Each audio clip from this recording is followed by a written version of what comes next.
Okay, guys. Oh, let's turn this. Let's close this. So everybody who showed me your outline, it looks good. I have papers for you, but I want to make a couple of comments. First, let's just do all our writing stuff at the beginning because I have fun stuff. I have a game to teach you how to play. I know. See? Yes.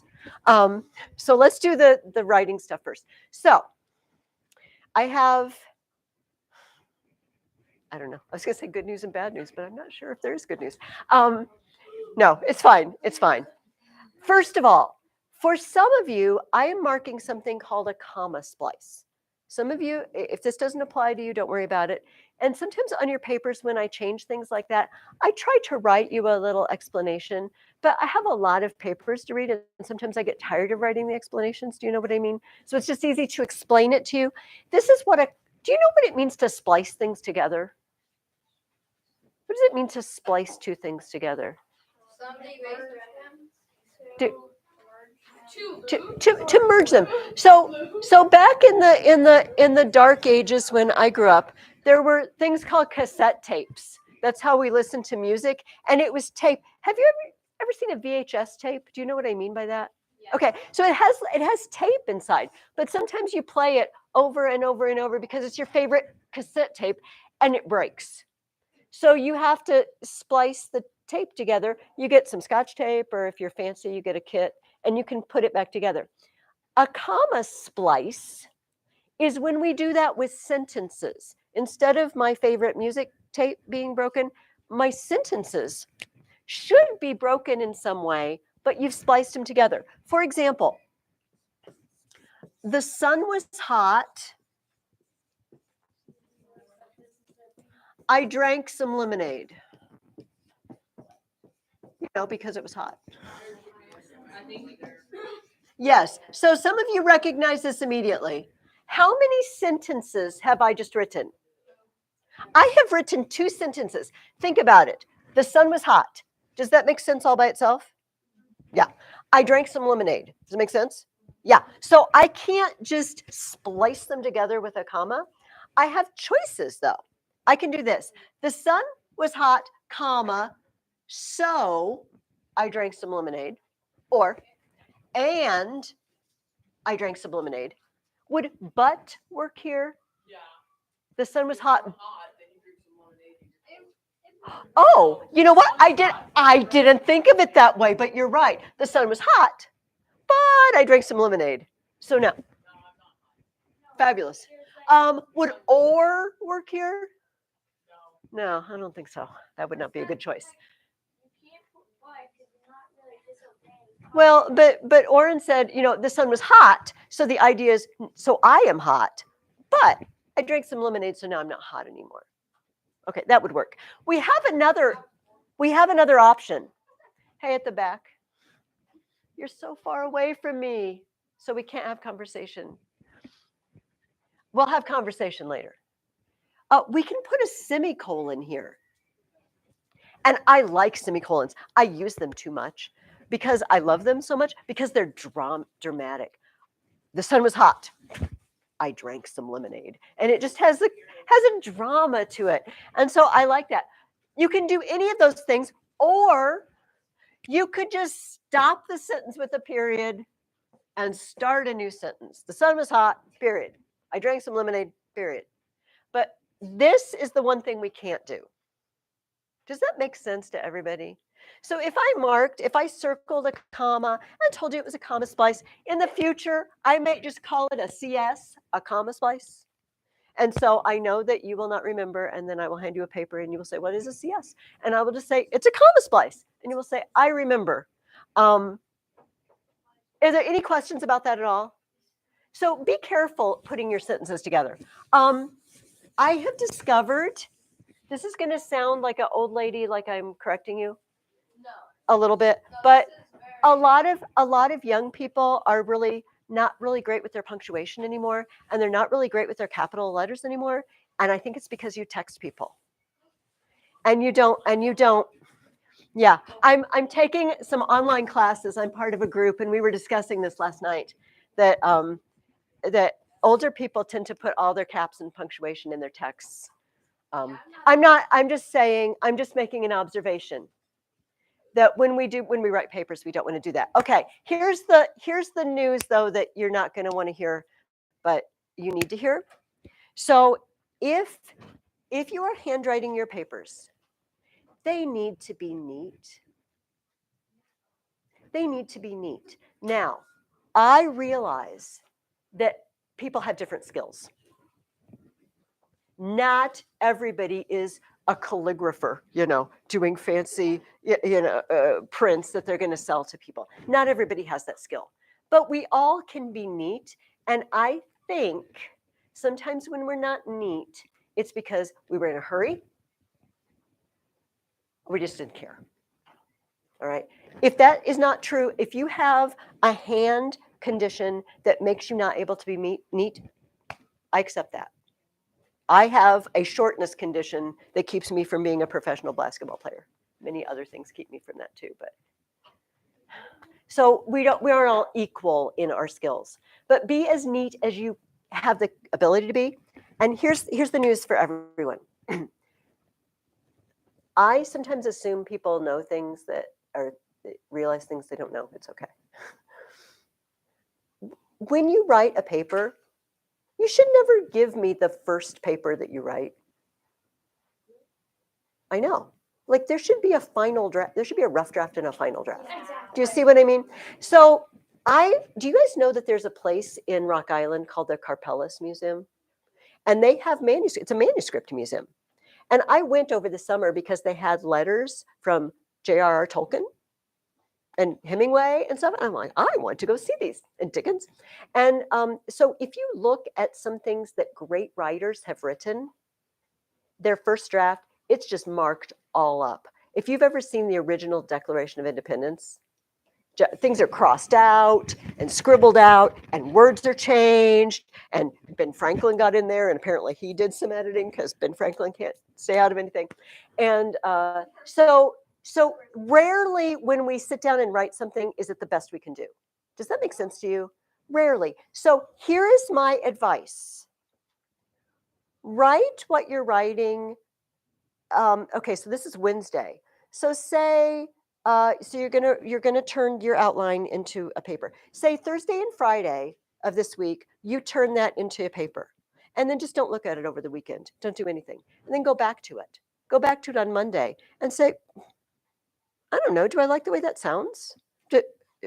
You might notice things like your comma splices, and then rewrite it. Then rewrite it, and write it as neatly as you can. The reason I say this when you're handwriting is because it's hard to think and write neatly at the same time.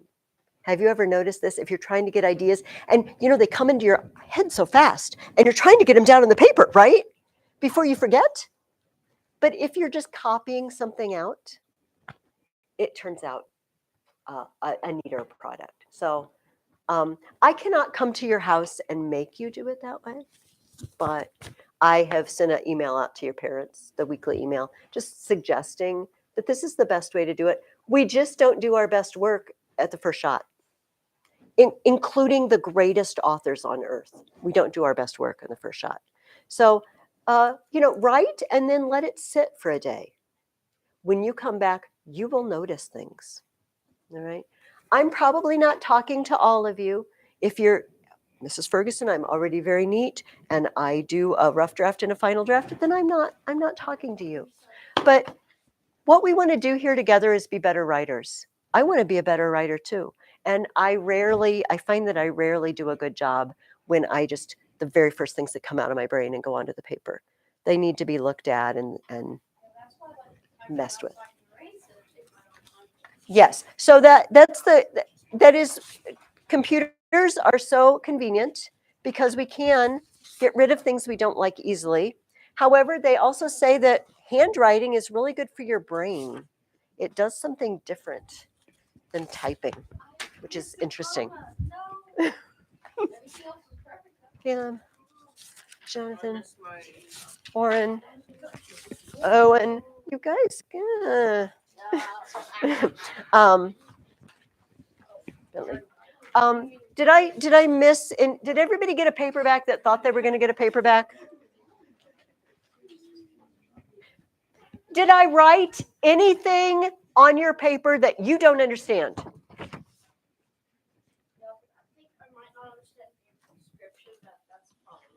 I thought some of you were very specific. Some of you had great descriptions of the island, the beautiful island. Yes. I thought I forgot to put in parallels, and apparently I did it. I just forgot to label it. Did you have something that I said, Jonathan? Why am I coming around the back? Oops, I forgot to That would be a capitalize long trip. I said on a 7-year voyage. Autocorrect. This is capitalized. Didn't do it that time. So Oh. I wasn't saying that he went from then. Oh, okay. Okay, I'm sorry. I misread. I apologize. Oh, yeah. So do you mind if I read the sentence? Is that okay? Zach had something that he did that we use a lot, and I thought you might not know about. Here's what Zach said. After many days of sailing, the monks came upon a small, comfortable-looking isle. Comfortable looking. It's 2 words, right? Comfortable looking, but we're sort of using it as if it's 1 word. What kind of isle? A comfortable looking isle. It's being an adjective. Whenever we do that, we stick a hyphen in between. Comfortable, you picked a long one. Comfortable looking. So, or comfy. Save you a lot of writing.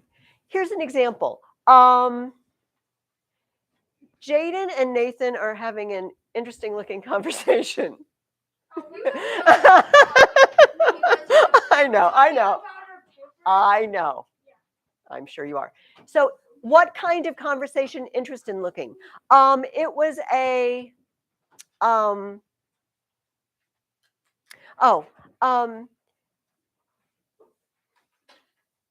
My aunt is a fun-loving person. Fun-loving.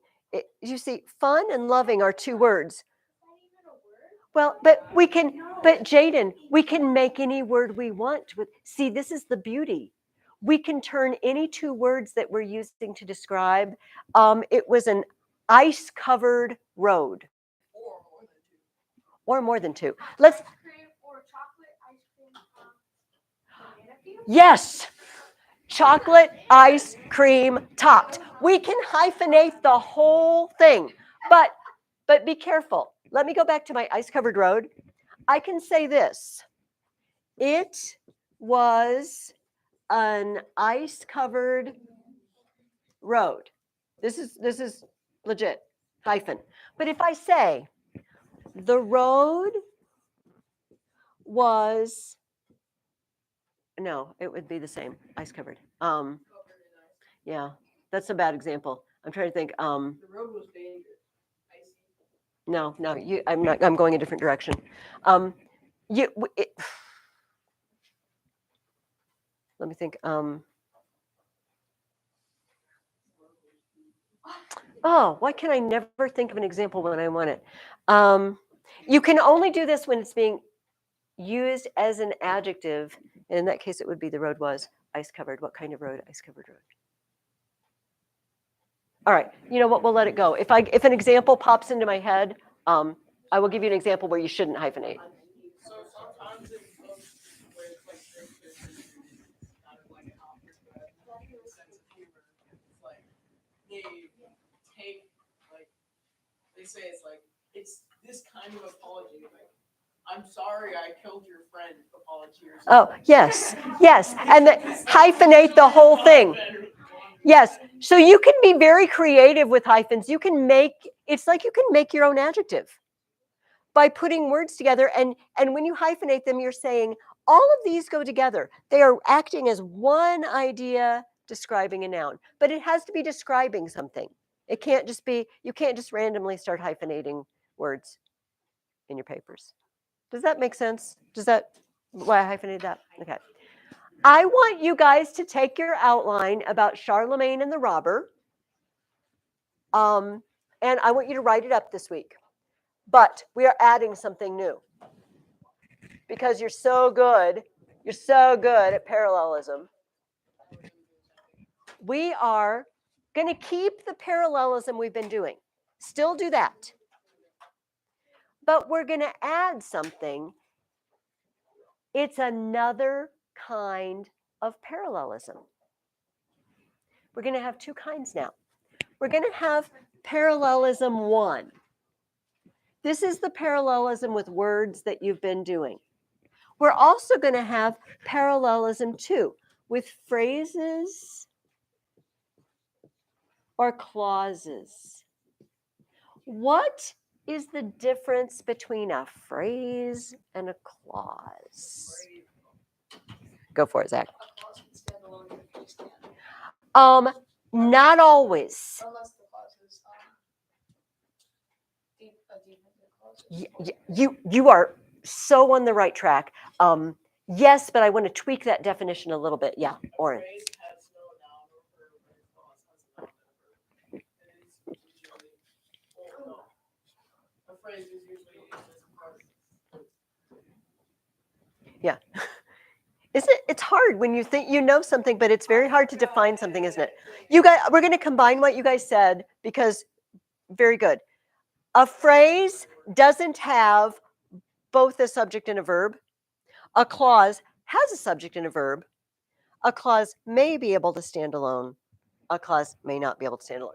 Good examples. You guys know phrases. You know a special kind of phrase. What kind of phrase do we always talk about in grammar? The first word, there's a word that comes before phrase and it starts with a P and it's really long. Prepositional phrase. In the room, on the roof, under the table, through the ceiling, out the door, on the stool, in, on, at, under, with. These are all prepositions, right? And so do you notice none of those things I said has a verb? In the bottle, by the book, out the window. There's no verb. No, I don't think there is such a thing as a prepositional clause. A clause, like Zach was saying, a clause could stand alone because it has a subject and a verb. It's a sunny day. That's a clause.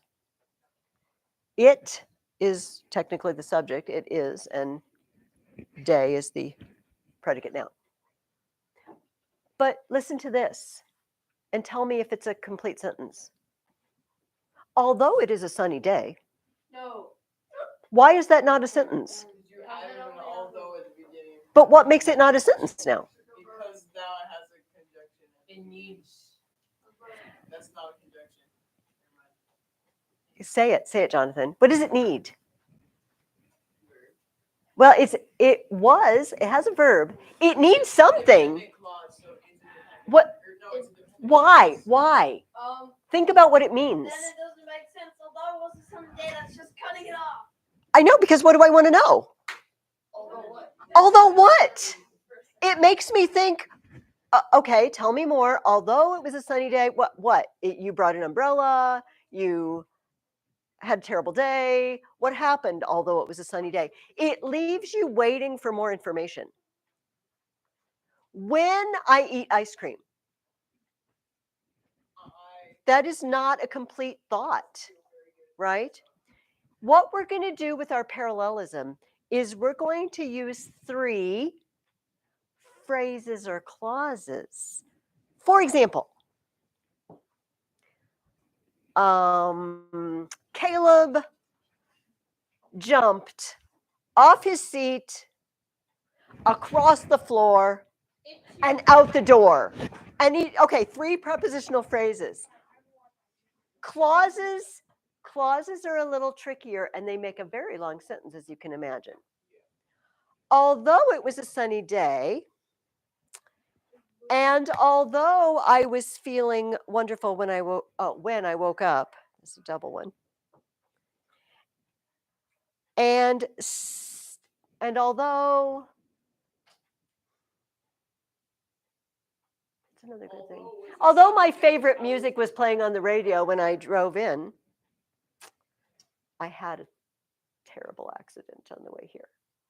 I have 3. That's not a true story, by the way. Although I did 2 wins as well, so I actually did 5. I was gonna say, although it was a sunny day, I was sad because it started raining.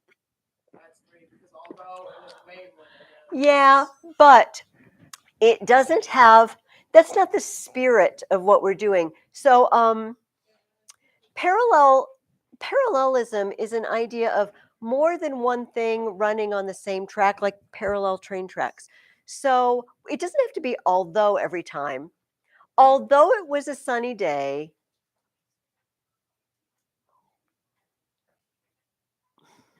while I was listening to the radio, and because it was my favorite song, my heart rejoiced. Okay. And well, that would be because it was a sunny day, and since they were playing, I'm getting confused. This is why you write it down and you don't do it in your old brain.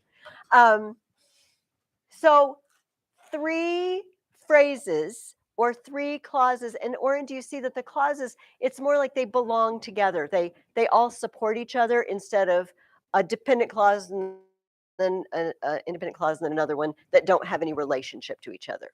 When we did Caleb's run out the door, it was a parallel motion. So it's really just 3 dependent clauses. It's really 3 dependent clauses. It is, yes.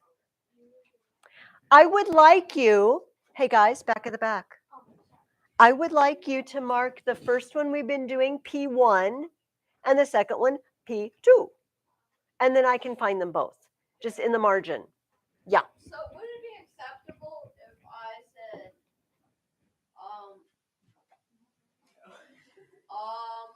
although the ice cream truck was near, I did not have some because I did not have enough money. Would that Well, that's kind of what Oren was doing. heart broken? So, Although the ice cream truck was near, and although I would say, although the ice cream truck was near, and although I really wanted some, because I forgot my money, I couldn't have any. Okay, Jaden's got one. I went to the zoo, but because I didn't have a decontaminated apple, I couldn't feed the monkeys.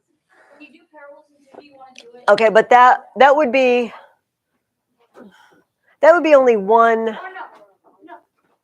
Because I didn't have a decontaminated, rotten, pooped out of a monkey apple.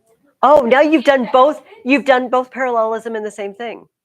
You've done the words and the clauses. oh, so you don't have to make 2? You could do them both in the same thing. If you really, although the sun was hot, bright, and clear in the sky, and although the weatherman said it wasn't going to rain, and although it hadn't rained in 2 months, I got caught in the worst storm of the century on the way here. All right. Yeah.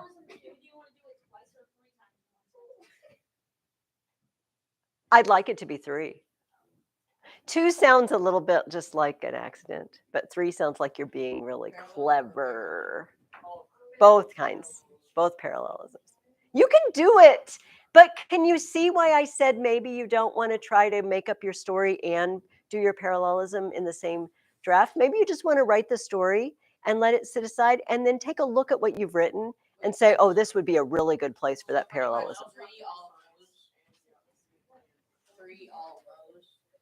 3 words and 3 phrases or clauses. Remember, you don't have to do it with the clauses. Phrases are easy. Prepositional phrases are much easier. Remember how fast we came up with Caleb? You know, the cars. No, the birds were singing in the trees, on the ground, and in the sky. And there, boom, boom, 3 prepositional phrases. Prepositional phrases are easy.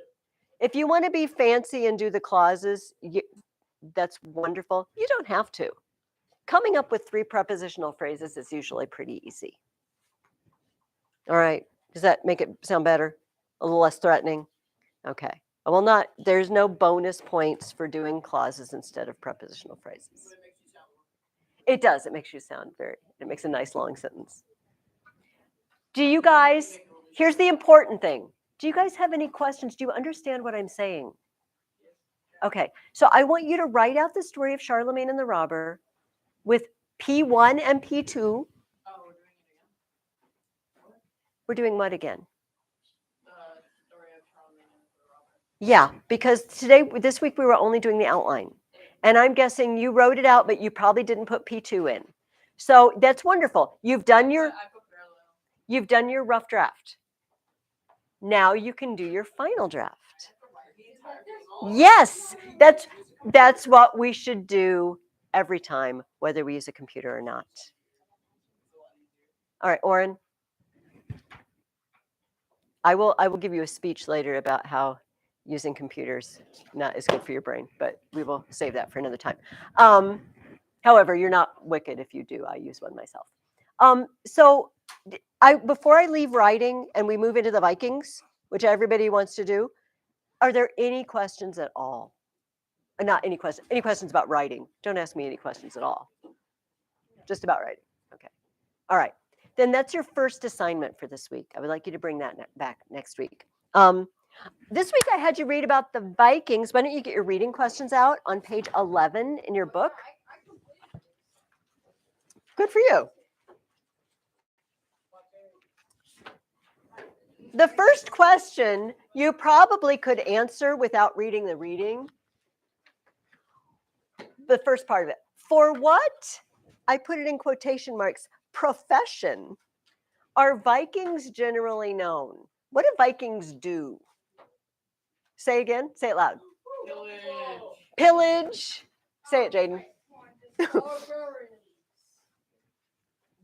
Oh, wait a minute. Jaden's got something awesome. Oh, wait. They were pirates, they were traders, they were settlers, they were seamen. And yes, this was accurate. See, well, but here's the thing. Listen to what the other people said. What's the first thing you think of when you think of Vikings? Okay, yeah, like we pillage and loot and steal and kill. But shh, guys, while I'm talking, don't. Because I have to do, the high schoolers were coming after you and my voice will already be tired. And I kind of already have to talk loud to get to you guys. But listen to what Jaden said. Say the other things again, Jaden. Not the pillagers and looters, but the other things. Oh, seamen. Okay. Pirates. Well, not the pirates. Seamen, traders, Traders, settlers, seamen, sailors.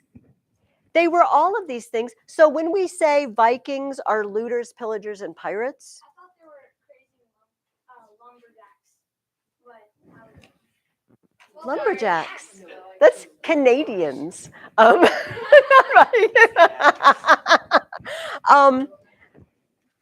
So the Vikings were pretty amazing, despite their reputation. Although the piracy and pillaging and looting is pretty accurate, also. I got to say, a lot of people don't know this. Zachary, will you do it? Yeah, hold. The room I used to be in, I could clip it to the board. Okay, can you kind of see too? Okay, so this map doesn't show it very well. The Vikings lived in what we call Scandinavia. They were Scandinavian people. So Sweden and Norway and Finland and Denmark, these northern countries, and they took off and they started sailing. A lot of people. So this area is iced up in the winter, right? But around 800 or so, there was one of these climate fluctuations and it got a little warmer and it wasn't icing up as much all the time. And a lot of people think this is why the Vikings started their sort of year-round pillaging spree. They started sailing. They attacked Britain. They attacked Ireland. They attacked the coasts. They didn't wait and settle on the coast, though. They traveled up all of these rivers. They traveled up and attacked Paris. They sailed into the Mediterranean. They were attacking Italy. They were attacking North Africa. This is my favorite thing, though.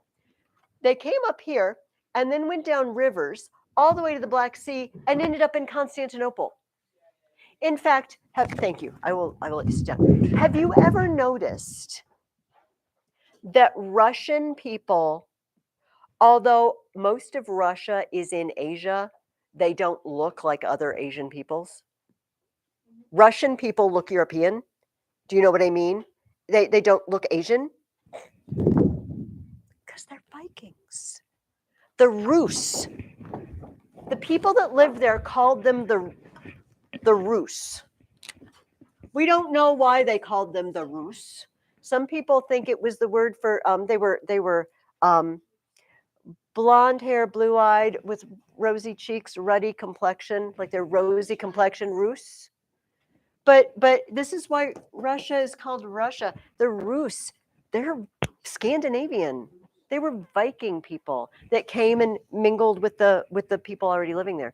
They ended up in Constantinople, and the emperor, remember there's still an emperor in Constantinople, he employed them. He hired them to be his special guard. They're called the Varangian Guard, and they were his personal bodyguard. They were Vikings, which is pretty amazing. They were all over the place. I was going to answer the next question, but I asked you, so you answer it. What gods did these Vikings worship? Oren, go. The Norse gods. You want to add another one, Hans? Thor, Odin, Loki. Okay. Oh, Freya and her chariot drawn by cats. I know. I don't know about that. Here, hey guys, we're all talking at the same time and we can't do that. All right. I want to have fun, but we need to at least take turns.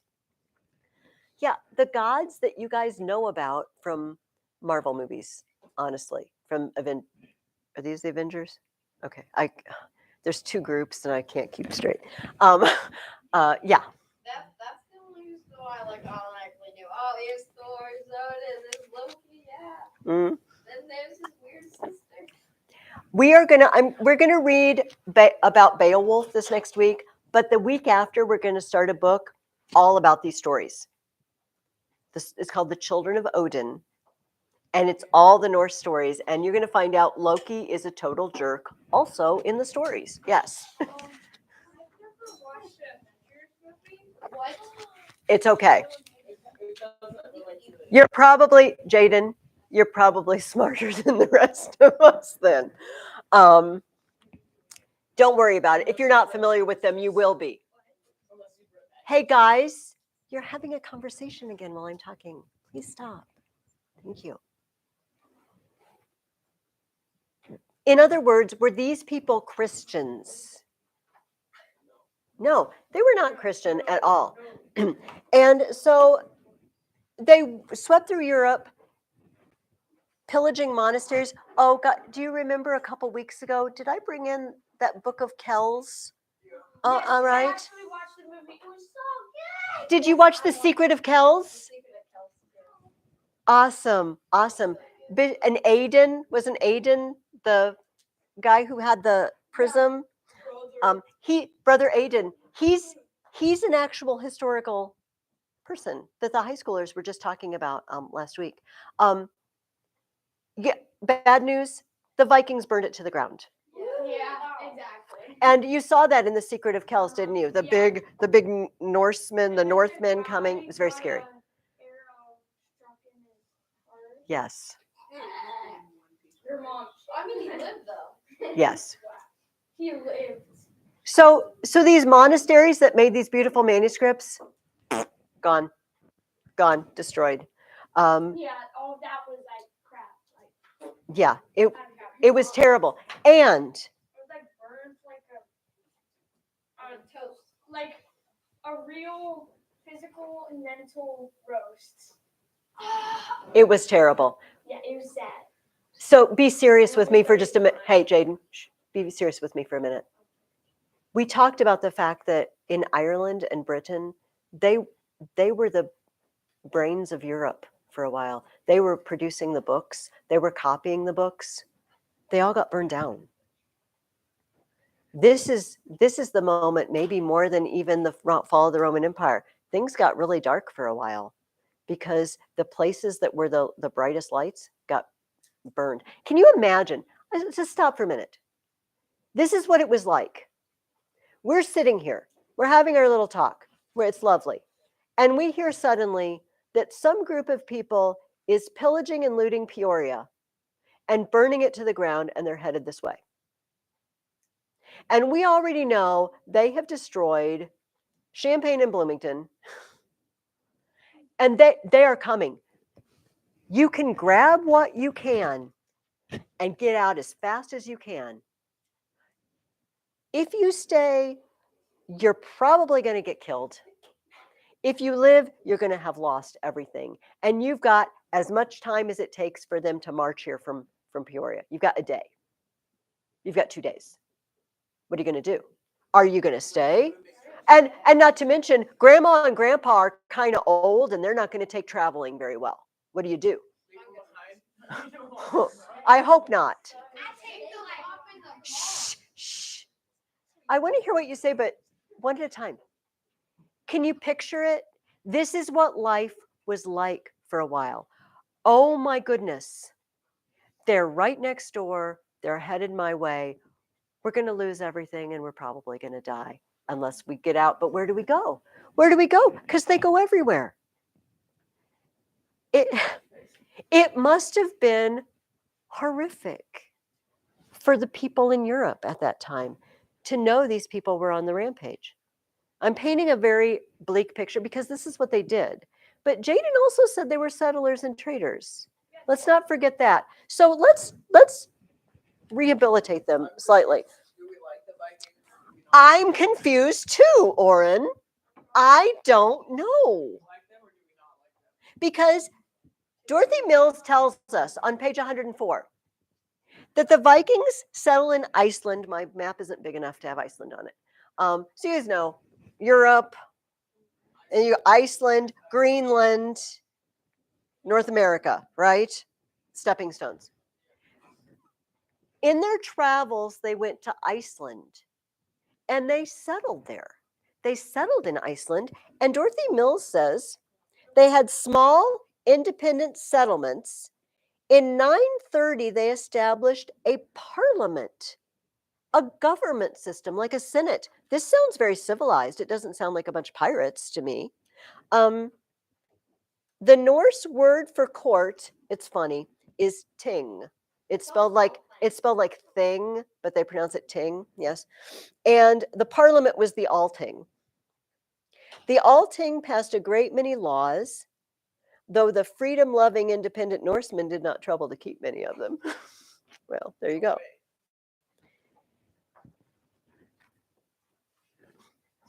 How can I say this? The Norse people had families. If they didn't have families, they would not be more Norsemen, right? If they didn't have children. So, do you bring your wives and your babies on you while you're when you're pillaging and looting? Maybe, if they're very hardy. Probably not. They're probably going to get left behind. So, what are you going to do for them? They're going to have some way to eat while you're gone. They're going to have farms. They're going to have food stored up. You've got to have some system of normal settlement to be a people. Does that make sense? If you just roam around pillaging, like we think of pirates, just a bunch of men, on ships with no families, eventually they're going to die out. So these people had settlements. In Iceland, they had legit settlements. They were farmers. Oh, I have a book recommendation. If you're into the Vikings, this book is intended for slightly younger kids than you, but it's really awesome. It's called The Story of Rolf and the Viking Bow. Did you ever read The Story of Rolf and the Viking Bow by Alan French? Did you read that? What? I do not know what that is. by Rick Jordan. I'm thinking the story of Rolf and the Viking Bow is going to be a better book. No offense to Rick Riordan, but it's all about this settlement in Iceland. Anyway, Jaden said there were settlers. He said there were traders. He said there were seamen, sailors, explorers. Next question. Who discovered America 500 years before Columbus? Wait, Thorwald first. And who's the guy that we think of, though? Oh wait, Eric the Red? it wasn't that. It wasn't Thorwald. Or yeah, it was Thorwald, but it was the sons. It was Eric the Red and sons. Thorwald is the son. Yeah, you're both right. It says, where was Thorwald? When I was reading this over again this week, I thought somebody's going to talk about Thorwald. Oh, okay, here we go. Where do they first mention him? Because they were attacked by Indians. Yes. It says Eric the Red went to Greenland. Do you guys know the story about Greenland? I don't know if this is true or not, if it's an urban legend, that Greenland is not as nice a place as Iceland. Have you heard this story? Yeah. That Iceland, because, Iceland, who wants to move to Iceland? That doesn't sound very attractive, but Greenland, ooh, Greenland. But it turns out that Iceland is very pleasant and Greenland is not so much. But that they named it Greenland because they hoped it would get people to come and settle there. Does that make sense? Yeah. Because I'd rather move to a place called Greenland than Iceland. So they use those as a base. Eric the Red reached Greenland in 985. And then some people went out sailing and they got off course and they hit some land. They're not sure where they were, but they came back and it says, Eric the Red's son, Leif, what's his last name? Leave Eric's. Eric's son. Yeah. Get it? Get it? Eric's son and his brother Thorwald, that Nathan mentioned, headed out. And apparently they ended up in Nova Scotia. Because I don't have a map of Canada. Can you picture northern? Okay. So you guys can picture. So this is my backwards map in front of you. So Nova Scotia and Newfoundland is the island off the coast. Fun fact: Mrs. Ferguson was born in Newfoundland. Yeah. They said I could have had dual citizenship when I was 18 if I wanted, but I didn't pursue it. But I don't. We left when I was 6 weeks old, so I don't have any memory. But possibly went down the coast as far south as Maryland. Archaeologists find Viking artifacts in the Northeast. Apparently, they went far enough south. They were growing grapevines. They were growing grapes because they called it, Vinland, Wineland.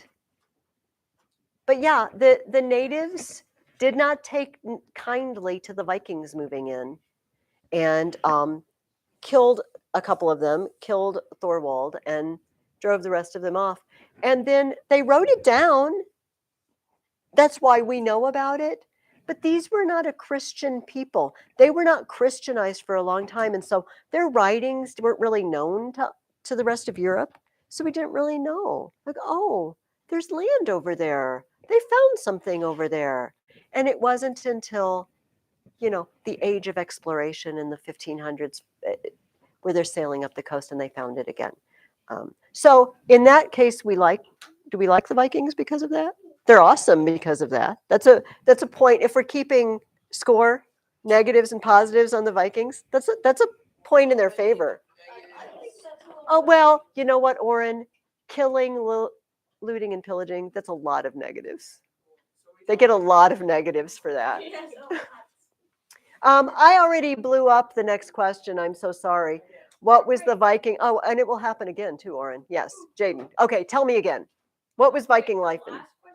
I was looking at the Iceland one. Oh, okay. That's the one I ruined. They read it in voyages, or so So it says, what was the Viking life in the settlements in Iceland. And it said, I said, raid and voyages, and they made civilization and gods. Yes. Oh. I mean, and that's sort of like the. You want to add something, Nathan? Go ahead. So I wrote down that they followed rules and lived peacefully, kind of more like the Norway then. Mhm. That pillaged. But they became Christian. Yes, they did. Because of Leif Erikson, and they also made the all thing. Yes. Yes. Called the all thing. So they're not that picture we have, right? Of we're just running around killing everyone. We're explorers. We're traders. We're Christian now. Go ahead, Jaden. Can I say the last question? You can tell me. Okay, first of all, can you tell me where Normandy is? What are we talking about when I say Normandy? It's Norway with a D. It is not. I'm not actually. France. That's right. It's the coast of France that's opposite England. Can you picture that across the English Channel? So there's a famous landing there in World War II. They call it, storming the beaches of Normandy. So it's the same place. Okay, tell me now the answer to your question. It says, how did the Vikings come to settle in Normandy?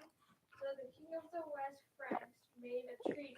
If they become Christian and they follow the king, they got their Normandy. Kind of, but they also plundered or they kept attacking settlements, and then they just stopped. Oh, yeah, because that- the they were, Franks were too powerful. Yeah. It was kind of. Or no, it wasn't. They were too powerful. The Vikings were too powerful.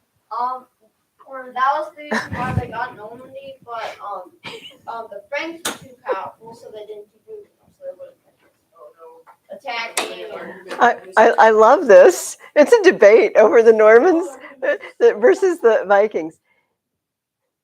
You're probably both a little right. The Franks had to be pretty doggone powerful to get these guys to settle down, but they didn't just settle down like that.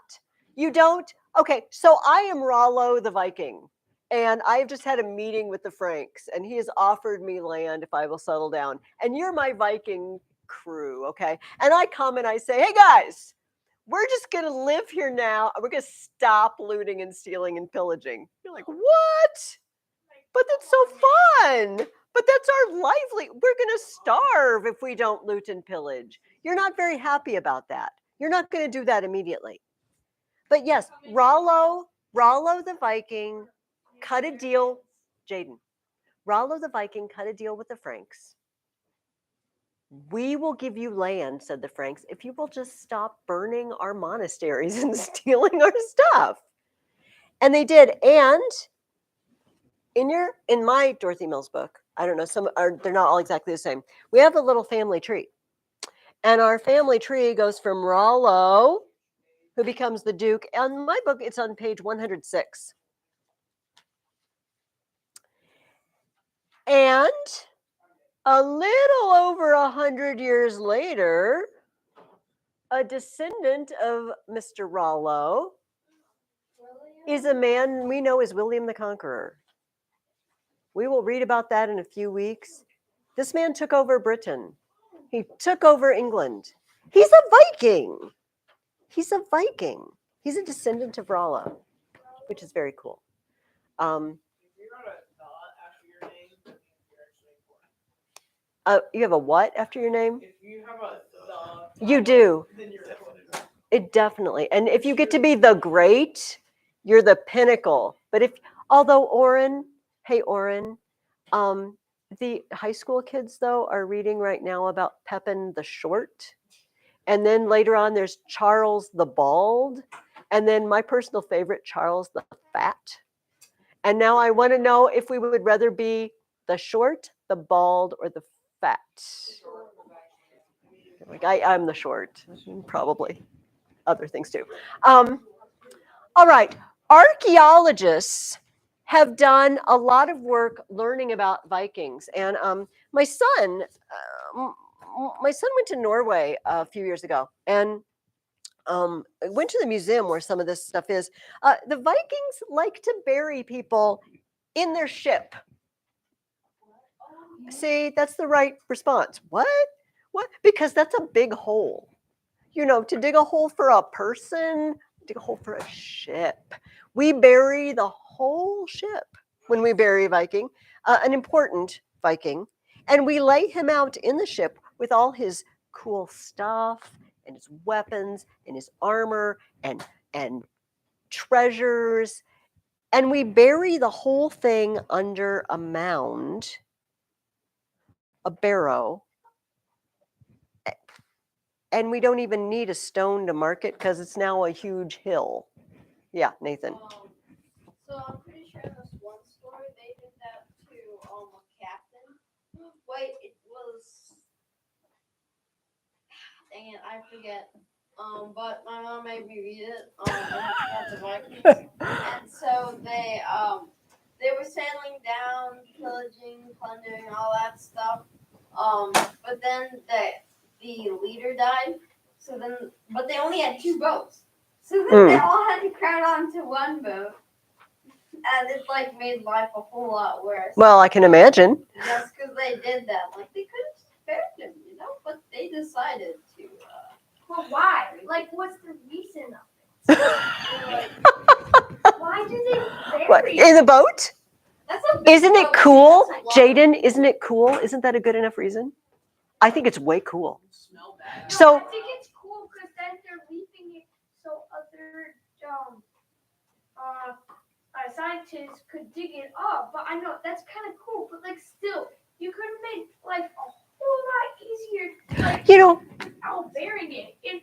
Okay, Losing calories. people today, hey Jaden, people today, I realize this isn't quite the same, but people today sometimes have huge monuments. If you go to cemeteries, sometimes they're monuments, but sometimes there's a little mausoleum, a building where numerous people are buried. I mean, that's kind of weird. I built a whole building for my dead people. Is that weird? Not as weird as burying the whole boat? The Egyptians buried boats too. Did you know that? They would bring the pharaoh down the Nile to the pyramid back when they were using the pyramids. So old Egypt. And then they would bury the boat on the shore in front of the pyramid complex. So where's the actual body? Laying in the boat. Laying in the boat. Oh no, I'm sorry. I thought we were talking about Viking bodies. No, the body's in the pyramid. I don't know what the boat is for. Because it's cool. Because it carried the pharaoh. Because now it's holy. I don't know. We need a time machine, obviously. Yes. I've also heard that instead of just burying the boat, they've also sent it down a river. They put him in there and then send him down the boat. Yes. I have. Or burn the whole boat. Apparently, this is an alternate thing. So this is also very Norse. Put the person in the boat, set the boat out, either set it out to sea or torch it before you push it out, and it just burns. But anyway, the reason I mentioned the buried boats is because they found a buried boat. I'm going to come around and show you these. This is a Norse boat that had been buried. So it's not, it's not cruise ship size. This would have been close quarters if you were sailing for, months on this thing. And often they had this one, I don't know if this came from this one, and they removed it, but they would have a figurehead, an animal or something on the prow. And these are Viking. These are in Norway in a museum on display. So about how big would the head be? What, this thing? Oh, that's a really good question. Like, Whoa. Because it's you want it to be visible on the boat. Isn't that cool? They also have the stuff that they found in the boat on display. Here, I'll let you guys, you three. Isn't it kind of weird to discern someone's grave? It's just cool. Say that again, If Oren. their boat is their grave, then that's. Well, You dug up it's their grave. histories. Here's the thing, Oren, about history. Jeez, that's a I wonder sometimes what people will think is weird about us. You know, so there's a very funny book that you might enjoy, Oren. It's called. Can you guys all see in one, or do you want me to just? I'll do you guys. It's called Motel of the Mysteries by David Macaulay, and it's the idea is it's several thousand years in the future, and archaeologists have dug up an American motel, and they tried to decide what everything was. They find a cloud in it. No, they find so they think that the bathroom is a shrine, and they think that the toilet is a place where you would call the gods. Like, and they reconstruct it so the guy has his wife put the toilet seat on her head and she hangs the toothbrushes as earrings because that's what they think it was. It's very, very funny. Motel of the Mysteries. So my brother made a joke once. I don't know if he was reading something kind of similar to that, maybe, but he was like making a joke about Disneyland and what they're gonna think in the future. Yes. Oh, they worship the mighty mice gods and the duck gods and the dog gods. Yes. No, so it's kind of funny because we guess at a lot of these things. So we didn't have this talk at the beginning of the year, but this is a talk I like to have every year. How do we know what happened in the past? How do we even know? The people that wrote books. Okay, you write it down or You make songs about it. Passion. well, we're going to put that as writing down too. Any sort of oral written transmission. But how or verbally, but I'm going to put that words through words. I'm going to put that as all one category. What do you think? It's what we were just talking about. You could vary something. Carvings. You can make a time capsule. You find their stuff. Now, let's talk about the problem with both of them. If you find their stuff, we just talked about the problem. Maybe I don't understand what they did with the stuff. Maybe I really think Mickey Mouse is their god. Maybe I think toilets are, I know. So this, I'm sorry, it's so funny. In this Motel of the Mysteries, they found one body and he's laying on the bed and he's got their TV remote, and they think the TV is some sort of little shrine and and they don't understand anything about our lives. They find plastic plants, so they think that they're holy, like they're sacred. They must have worshipped these plants because they wanted them to live forever. You find things, and sometimes I think we make very good educated guesses about what's going on. Did you know that there are archaeologists who are devoted to finding animal bones and grains of pollen? Archaeologists, paleobotany is what this is called. And you research what kind of plants. Of course, the plants are gone, but the pollen, they can sift it out and look under a microscope, and they can know what kind of plants they ate, what kind of plants there were. This is how they know that very old, great people that are classified as Neanderthal, they were put flowers in the graves. These were people. They're burying people with throwing flowers in because they found the pollen and they know what kind of flowers they were throwing in the graves. So when you do that, you're pretty sure like those flowers were there. Or I found a bajillion, deer bones. These people were eating deer. We know this. But we might not really know everything they're doing. What's the problem with things that are through words? We're going to, all those things you said, like oral transmission and writing it down and songs and poems. What's the problem with knowing about the past through words? What could be the problem? What do you think, Zach? People can embellish it. Come on. Were they telling me the truth? Were you going to say something else, Warren? Or if they didn't translate it properly, if they wrote it down in a different language and somebody tried to translate it and they didn't translate it properly. Maybe Egyptian hieroglyphics, for a long time they couldn't read them until Champollion and the Rosetta Stone, and he cracked the code. Maybe we can't read it. Maybe we have translated it poorly. Maybe, like Zach said, maybe they didn't tell me the truth. So if I want to learn about the past, would it be good to learn it from one written source or 10 written sources?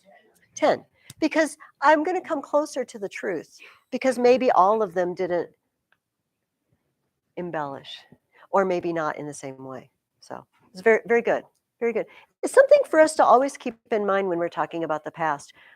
If we had a time machine and we could go back, we'd have to stay for a good long time really to get our bearings, I guess, and figure out what's going on, but we'd come closer to knowing. But unfortunately, these are the time machines that we have. And the books, that's as close as we're maybe ever going to get. I don't know. I am an agnostic about time travel. I'm not committing myself. I have a game. Now, we cannot play the game because there are a million of us. I have embellished, but there are a lot of us. But I have a copy for each of you, and I have the rules, but I'm going to go over the rules with you. But you're going to have to just, I mean, I know you're going to be excited and everything, but try to listen to me because then I'm going to go over it and then you're going to say, yeah, I don't know how to do this. And that's why I just told you. So here's what I'm going to give to everybody. This game is called Nevatafel. Nevatafel. I played this with my kids. And later on, one of my kids grew up and she went somewhere and she got me a Nevatafel board. She got me a legit board. It's Nevatafel. It's another Viking game on the back too. And then it's lovely because it's got runes, Norse runes on the sides. It's awesome.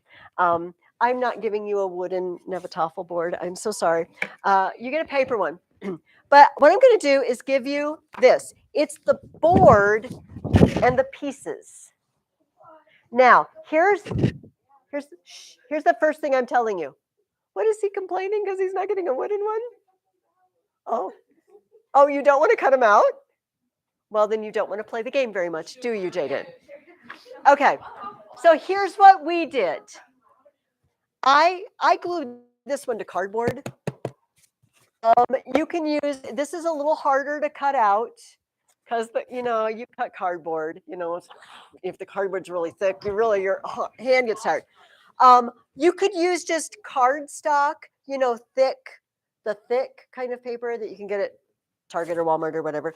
And what I did is I glued it on there. And then when it was dry, just cut them out. Yes, Oren. You could laminate it. If you're very fancy, you could laminate it. So I have one for everybody. I'm just going to come around and do this. And then I'll tell you about, I'll point something out about the pieces. And then I'll bring you the rules and we'll go over the rules. Challenge your parents to Nevatafel. Or your siblings, or both. I have a sheet.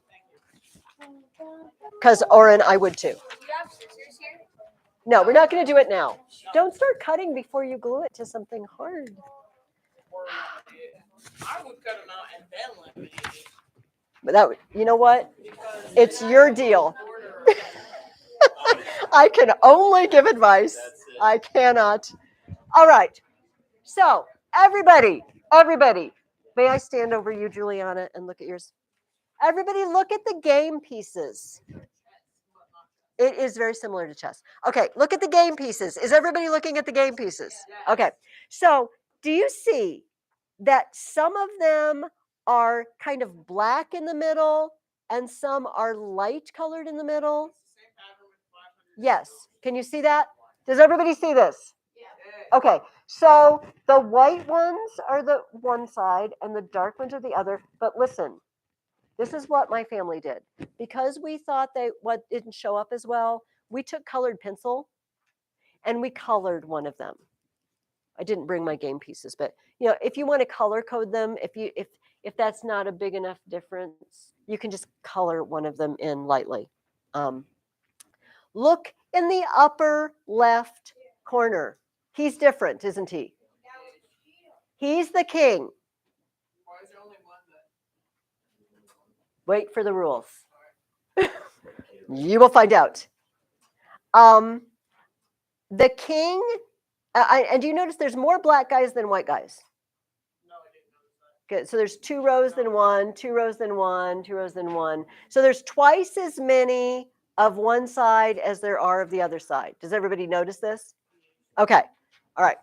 We're at the place where now I can give you the rules. And Julianne, I'm gonna have to look over your shoulder again because I don't have a copy for myself when I read over them. All right, here's what we're gonna do. Would you take one and pass it on? And Zach, would you take one and pass it on? Pass faster, Zach.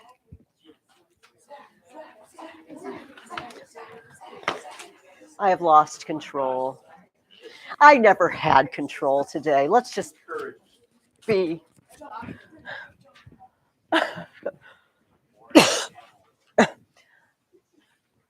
Okay, so I'm going to use this. Can everybody see this okay?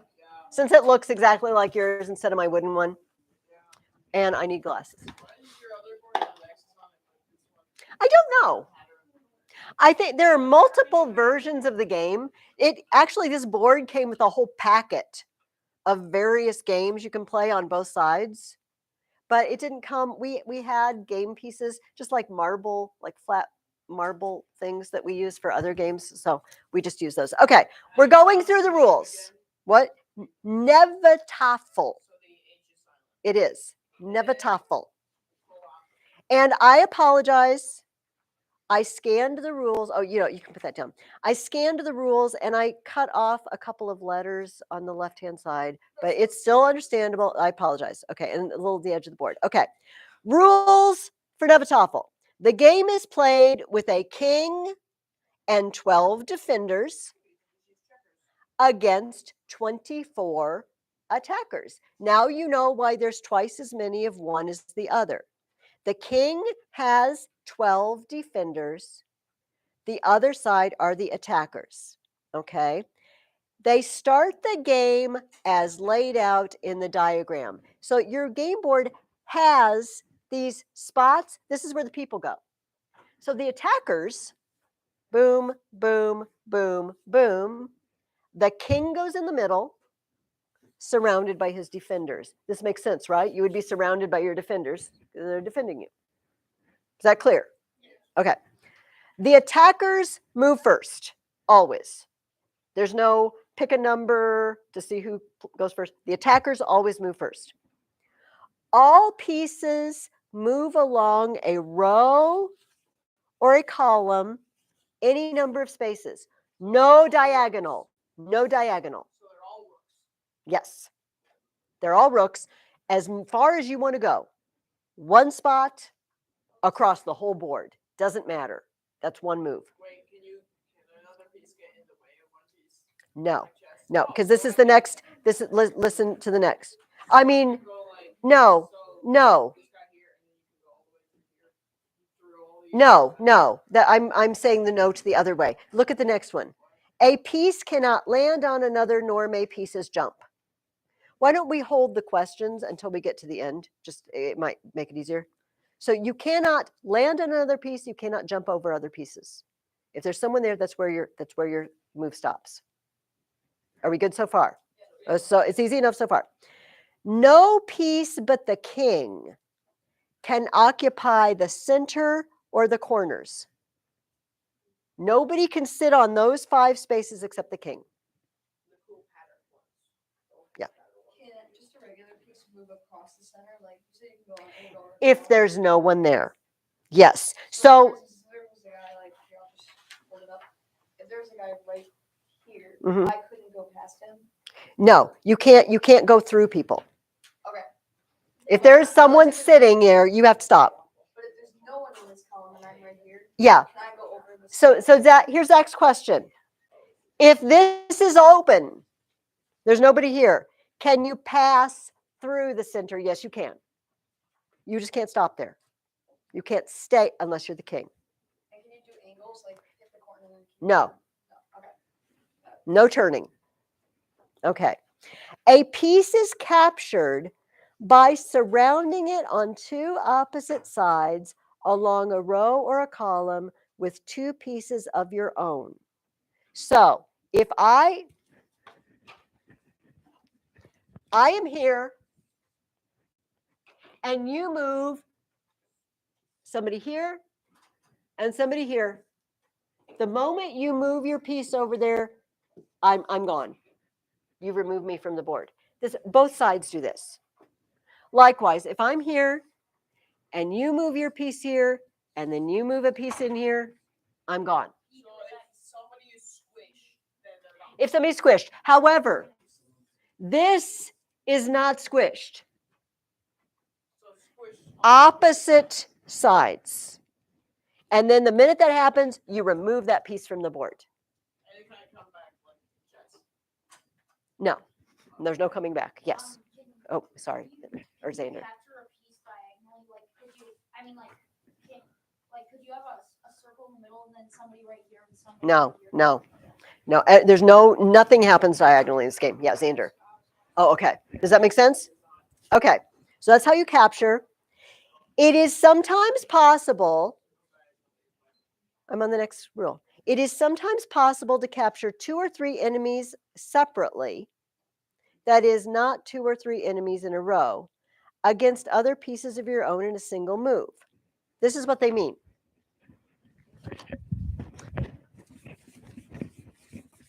Okay, I've got to have squares now.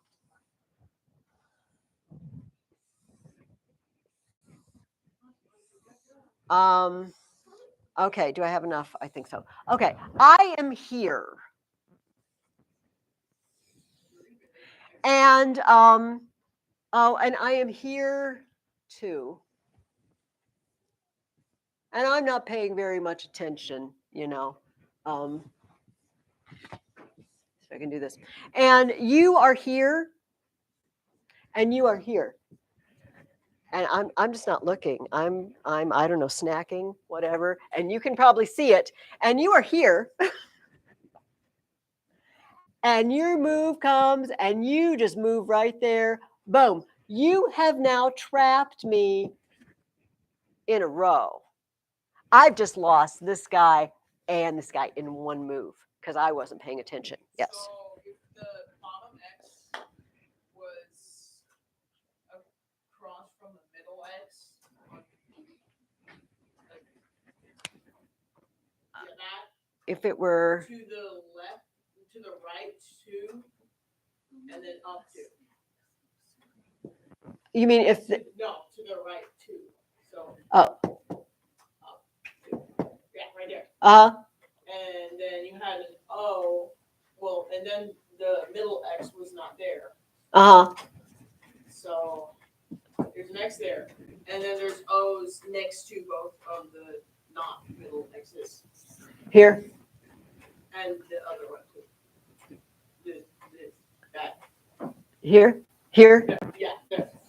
And then you move into the middle X. Can you get? Oh, yeah. Oh, thank you. Yes. Yeah, you can do multiple captures, but so that's why you got to watch what the other person may do. And if I were smart, I'd be moving one of my pieces out of the way on my turn. Can you only move one guy per turn? Yes, but as many spaces as you want. Okay, here we go. It is also possible to capture a piece against one of the corner squares, or the central square if it is empty, as if one of your pieces is sitting on it. I am sitting here, where my finger is, and you are down here, and you move in. You've just captured me. You don't have to put a piece there. That corner piece counts as one of yours. The center also counts as one of yours. I'm there. The center is empty. You move in. I'm captured. Do you see? And it works for attackers and defenders. So be careful about just parking yourself next to one of those. Yes. So basically, does it need 2 pieces, or does it need 2 attacker pieces to like attack a defender, or not for that, but like just in general when you're playing, does it need 2, or Well- does it just need 1? Well, it depends. If you're sitting next to one of these squares, that could be one, and then you only need one other one. But you said attackers and defenders. It works both ways.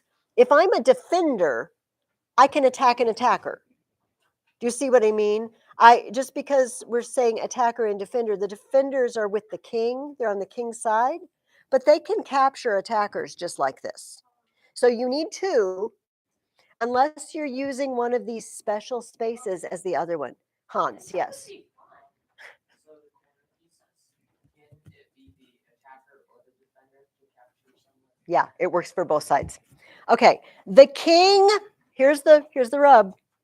The king can only be captured by surrounding him on all four sides. You can, but it's not easy. It's not easy. So the defenders win every time. No. Well, okay, Oren, hold that thought.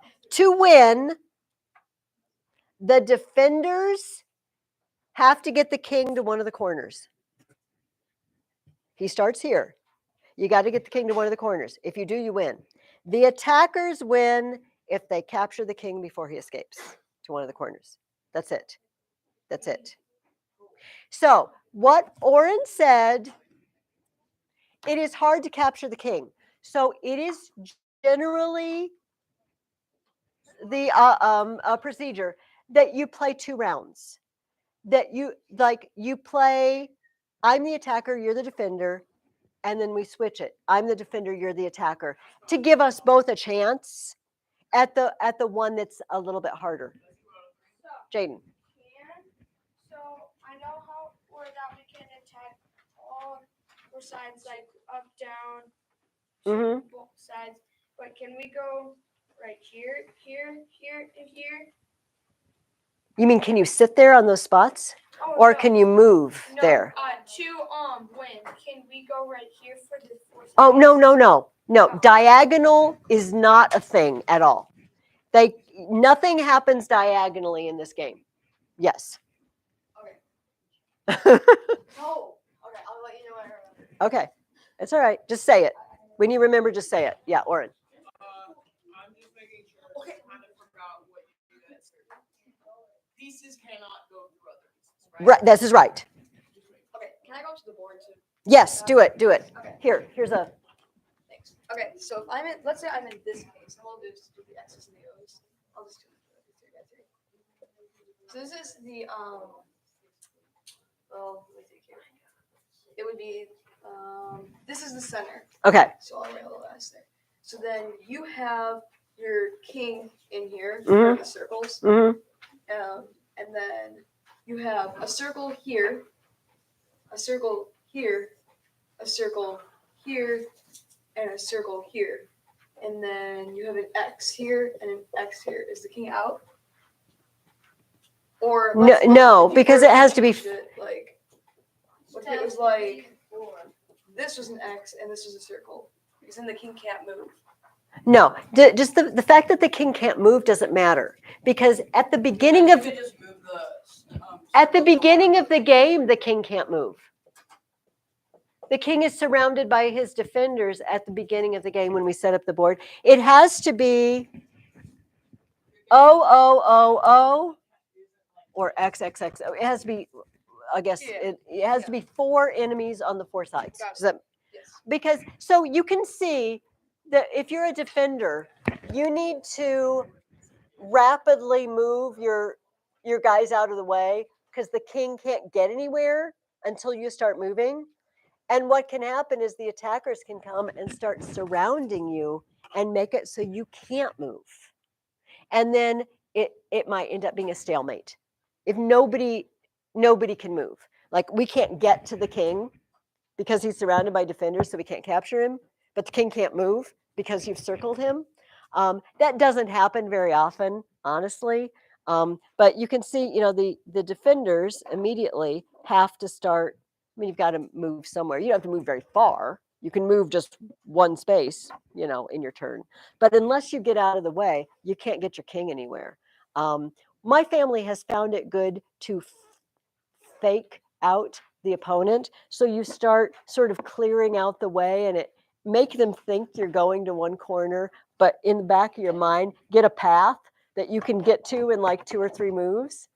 and sneak your king out the back door, you know, while they're focused here. Yeah, Clara.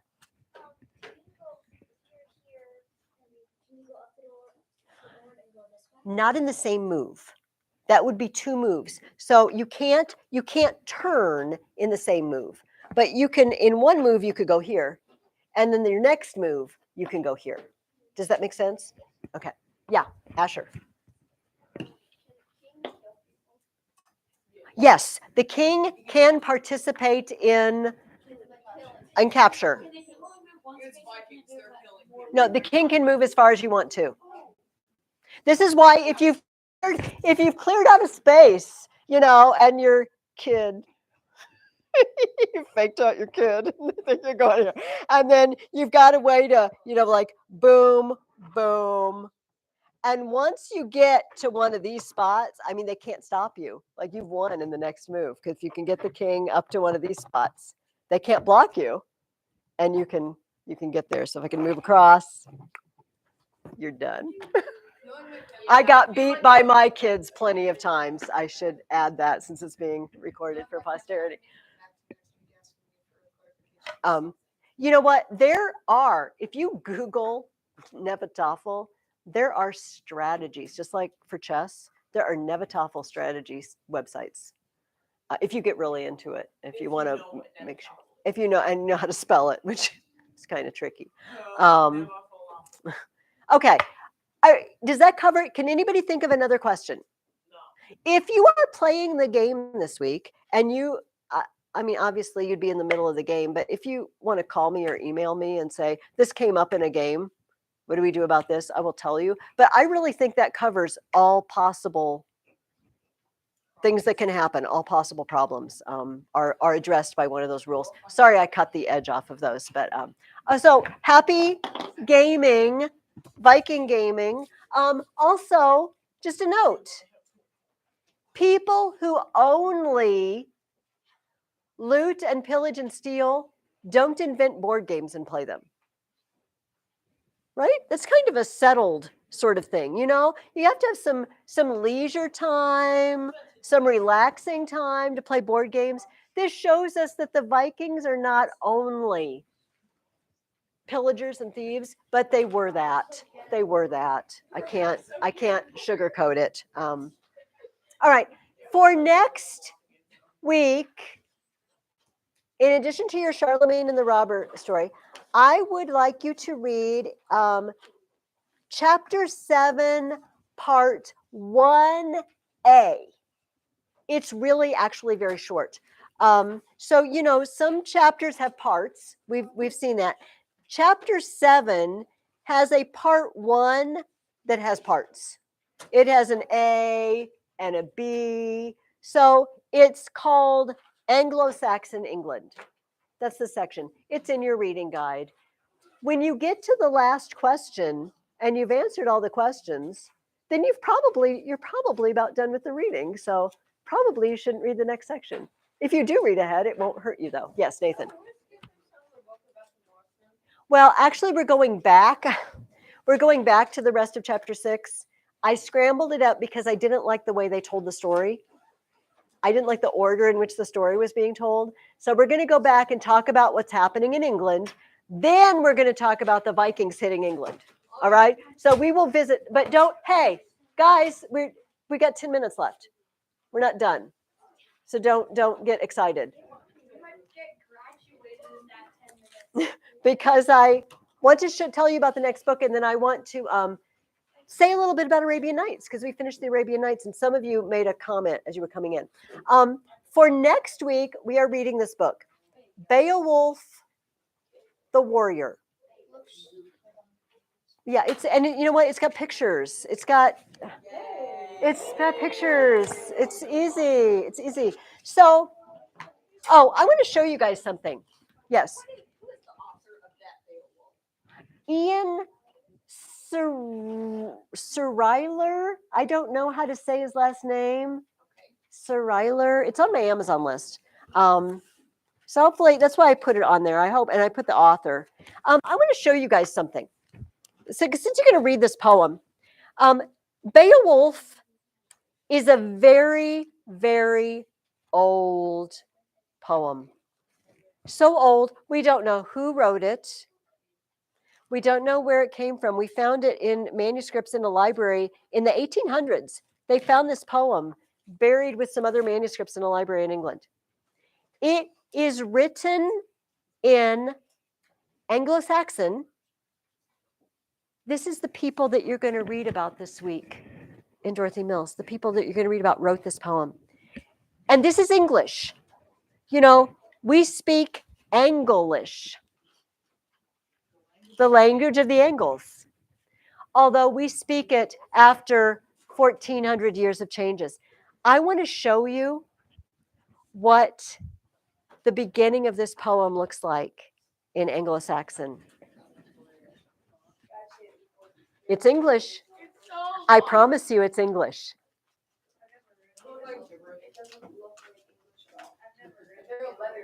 I know. Is that? I know. This it's English.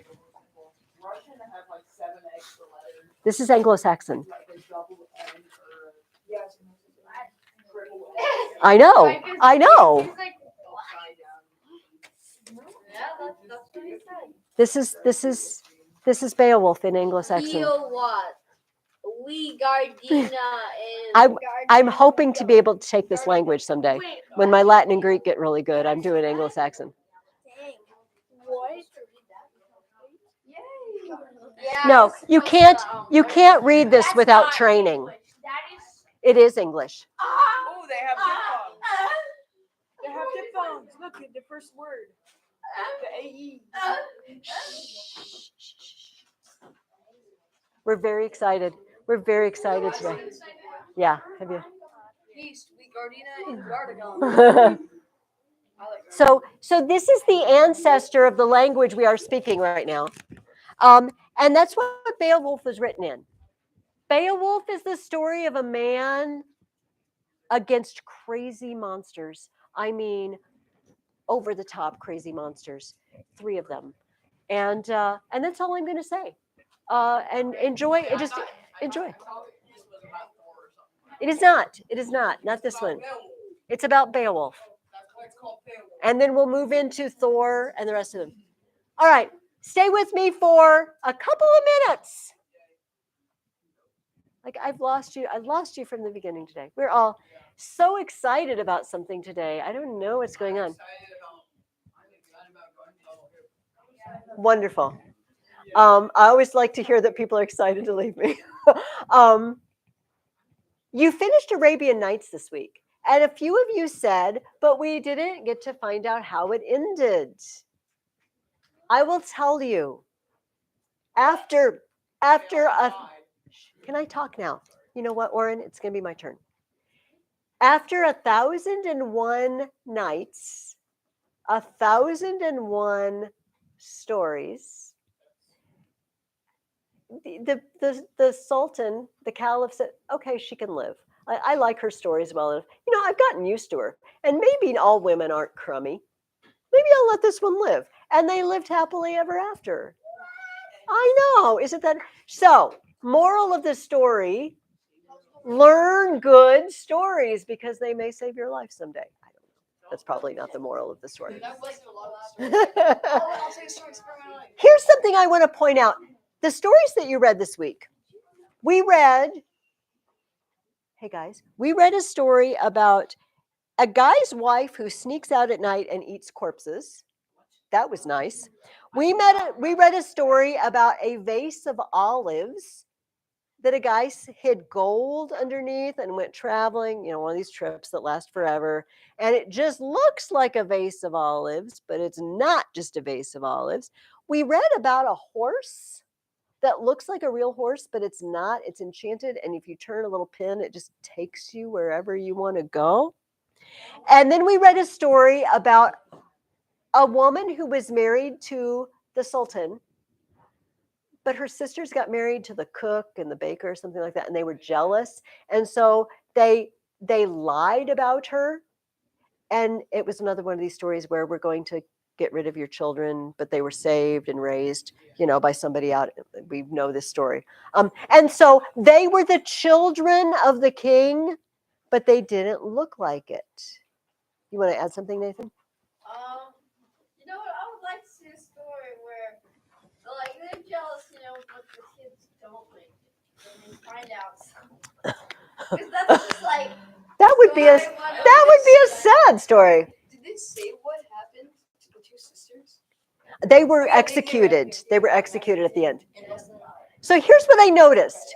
I was kind of thinking, I was driving here. It was actually this morning while I was driving, and I was thinking about these stories and thinking about what do they have in common? And here's what I noticed. They all involve something that is not as it seems.